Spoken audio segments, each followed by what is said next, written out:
Instantes com Deus. Minutos de fé e esperança na palavra do Reverendo Reginaldo Borges. Cada um veja como edifica. 1 Coríntios 3 versos de 1 a 15.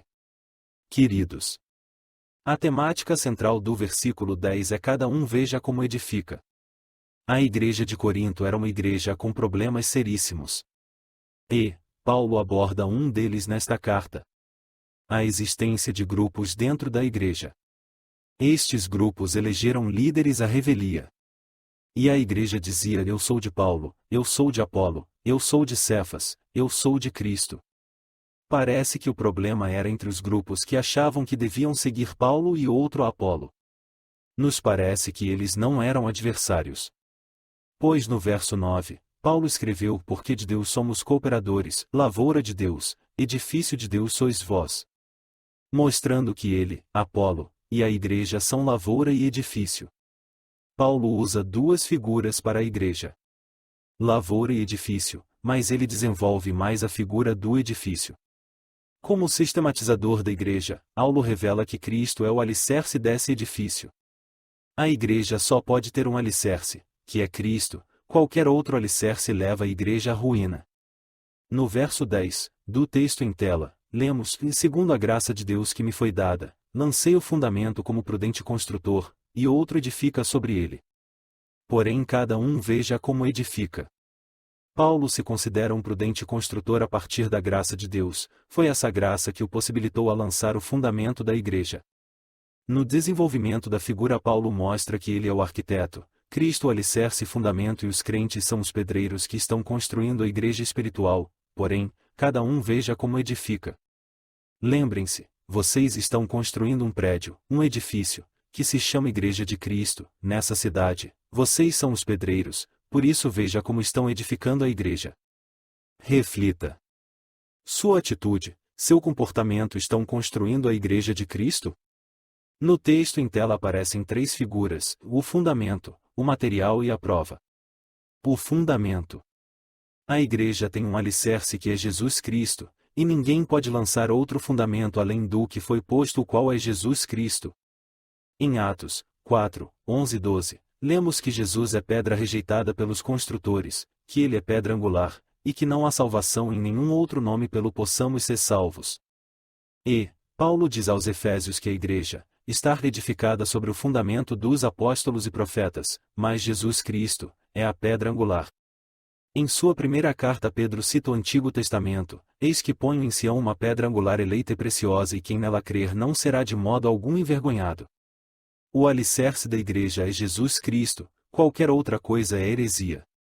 E Paulo assim procede por conta da conduta da igreja que buscava se alicerçar sobre homens, ou sobre líderes humanos. Queridos, ao longo do tempo um dos maiores obstáculos da igreja é o culto à personalidade. É trágico quando uma igreja passa a orbitar ao redor de uma pessoa, ou quando alguém dentro da igreja deseja que tudo seja centralizado em si como se fosse esta pessoa o fundamento da igreja. Vez por outra, encontramos pessoas que presumem que são insubstituíveis, esquecendo que os insubstituíveis estão no cemitério. O único insubstituível na vida da igreja é Deus, nós somos secundários. Tudo vem de Deus. De modo que o que planta ou o que rega alguma coisa, não é responsável pelo crescimento. A igreja não tem senhores humanos, não tem acionistas majoritários, a igreja tem um Senhor, que é Jesus Cristo. E é Ele que dá o crescimento. Quando a igreja busca crescer a qualquer preço, ela adoece por ter transgredido a doutrina, a teológica e muitas vezes até a verdade bíblica. Lembrem-se. É Deus quem dá o crescimento, e não as técnicas. Os métodos e os processos eles podem até ajudar, mas não é tudo, pois a igreja não é empresa, ela tem caráter sobrenatural, é uma instituição de origem divina e o seu crescimento vem da graça de Deus. Paulo é enfático, de modo que nem o que planta, nem o que rega, dá o crescimento. A igreja é um edifício, onde Cristo é o alicerce, o apóstolo é o arquiteto, e nós somos os pedreiros, por isso cada um veja como edifica. No versículo 12 do texto em tela, Paulo descreve o material de edificação. Qual é o material que nós pedreiros estamos colocando sobre este alicerce? Ouro, prata, pedras preciosas, madeira, feno e palha. Na apresentação, Paulo mostra 6 tipos de materiais. 3 são resistentes, ouro, prata e pedras preciosas, e 3 não resistentes, e madeira, feno e palha. Há um padrão auferidor para este material. Um dia esses materiais serão provados pelo fogo. Isso lembra a história dos 3 porquinhos, de Walt Disney, fugindo do lobo mau. Um faz uma casa de palha. Outro faz uma casa de madeira e ambas vêm abaixo. Mas o outro faz uma casa de alvenaria e o lobão sopra, sopra, sopra, se cansa e vai embora. Madeira, feno e palha não resistem ao teste. Ouro, prata, mármore ou granito, estes resistem. O primeiro tipo de material é durável, o segundo é perecível, o primeiro tem valor, o segundo tipo é depreciado.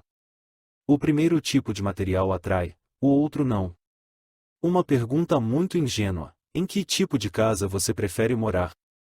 Paulo está chamando atenção para isso. Vocês são os pedreiros e vocês têm este tipo de material: ouro, prata, mármore e granito. Ao mesmo tempo vocês têm madeira, feno e palha. Vocês estão construindo uma igreja imponente ou estão construindo um barraco? Que igreja vocês estão construindo com a sua vida, com o seu testemunho cristão, com o seu caráter, com a sua vida? Uma igreja imponente que atrai os homens ou um barraco pelo qual ninguém vai se interessar? Não estou falando do aspecto físico de uma construção, estou falando da igreja verdadeira que somos nós. Sou o pedreiro desta igreja como você é pedreiro desta igreja. O material que nós usamos é a nossa vida. E que material estamos usando? Ouro, prata, granito, mármore? Ou madeira, palha e feno? Por isso veja cada um como edifica. A prova.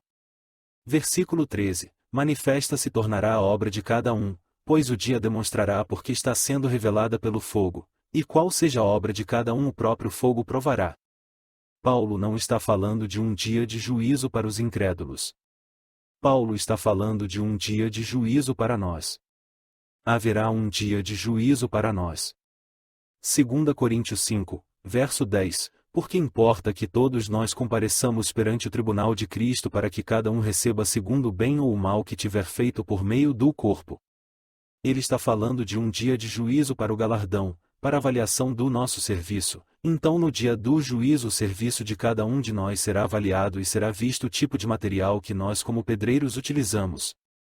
Aqueles que construíram como Sérgio Naia, com material de segunda qualidade há de desabar, mas aqueles que estão construindo como bom material são como os montes de Sião, não se abalam, mas permanecer para sempre. Conclusões. Agora prestem atenção. O fogo não vai julgar a nossa cultura acadêmica, o nosso título social, o ano do nosso carro, os nossos cartões de créditos, a nossa respeitabilidade na sociedade, nem a nossa capacidade de influência nem a nossa popularidade. O fogo vai provar o nosso serviço. Por isso veja cada um como edifica. Nós estamos construindo um edifício que se chama Igreja de Cristo aqui na Terra. Cada dia colocamos um tijolo a mais. Podemos estar colocando tijolo de ouro, de prata, de granito, de mármore, ou podemos estar colocando neste edifício madeira, feno e palha. Cada um de nós um dia terá o seu serviço avaliado diante de Deus e cada um de nós ouvirá uma destas duas palavras: servo bom e fiel entra no gozo do teu Senhor, ou servo mau e negligente.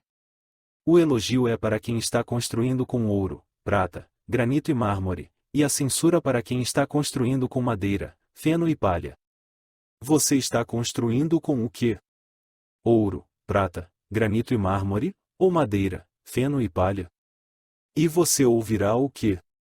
Por isso o conselho de Paulo: porém veja cada um como edifica. Ministração Reverendo Pinho Borges.